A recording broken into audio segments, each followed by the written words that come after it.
九龍專線小巴路線 4M 由 AN Bus 客運營業證編號16030C 營辦，來往深水埗、汝州街及明愛醫院，途經蘇屋村、李鄭屋村、港鐵長沙灣站及西九龍中心。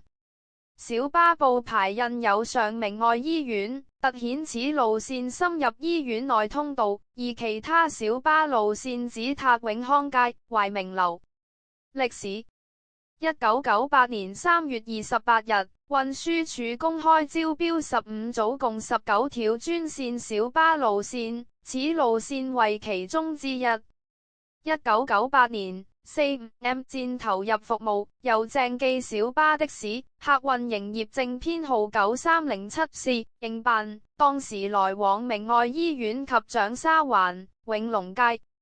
永隆街總站位於元洲村元熙樓外，該段永隆街已於2012年因配合元洲村第5期工程而拆卸。約2002年10月，總站由永隆街遷往深水埗、九江街。約2003年12月，深水埗總站遷往基隆街。2022年10月27日，增設到站時間預報服務。2024年8月17日，取消星期一至五上課日早上循環來往深水埗、基隆街及永康街的特別班次，並縮短假日服務時間。2024年10月7日，取消服務，運輸署委託捷麟開辦臨時路線 7S 替代。2025年12月20日，恢復服務，由優越智能巴士有限公司客運營業證編號16030C 接辦，來回程繞經永明街、汝州西街、青山道斜線永康街，不經永愛道。此路線透過政府香港出行易應用程式及開放數據平台提供實時到站資訊。收費全程收費7.9元，收費備註。乘客登車時需以現金或八達通着付車資，不設找續。大小同大，60歲或以上香港居民使用樂悠卡，以及未滿60歲的合資格殘疾人士使用殘疾人士身份個人八達通着付車資，均可享有每程劃12元的票價優惠。由2025年12月20日至2026年12月19日，於明愛醫院工作的運工，須出示運工證，往返明愛醫院及東京街，可享每位禪程4.9元的優惠車資。穿着校服的學生可享每位禪程3.9元的優惠車資，往返明愛醫院及深水埗汝州街。歷年收費。港鐵轉乘優惠 4M 佔港鐵轉乘優惠用車。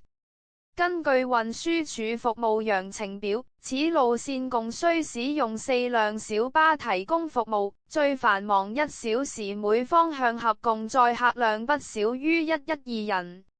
根據運輸署向深水埗區議會提供的文件， AN Bus 將使用最少3輛19座小巴及1輛18座低地台小巴提供服務。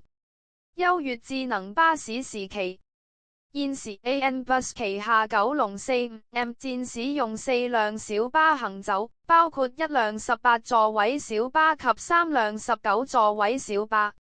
據型分布如下：3輛豐田 Coaster， 1輛2016年6DL 及2輛2025年7DL， 1輛 Fiat Ducato Meller Orion， 2023年 Meller Orion。鄭記時期，鄭記小巴的士停辦此路線前使用6輛豐田 Coaster 石油氣小巴行走。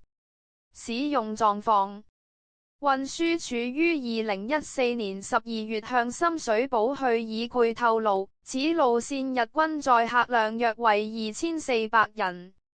相關事件：2015年7月7日下午2時許，一輛豐田 Coaster 由北河街左轉汝州街時撞倒一名75歲老翁，將其捲入車底並碾過頭部，傷者送院搶救後不治。小巴司機涉嫌危險駕駛導致他人死亡被警方拘捕。2017年11月17日下午5時附，一輛豐田 Coaster KT1501 駛至福華街與欽州街路口時，撞到一名拖住紙皮箱橫過馬路的72歲老婦，並拖行4米。傷者送院搶救中告不治。小巴司機涉嫌危險駕駛引致他人死亡被捕。肇事小巴司機事後被判不小心駕駛罪成，於2019年3月7日被判入獄2個月，緩刑12個月，停牌1年。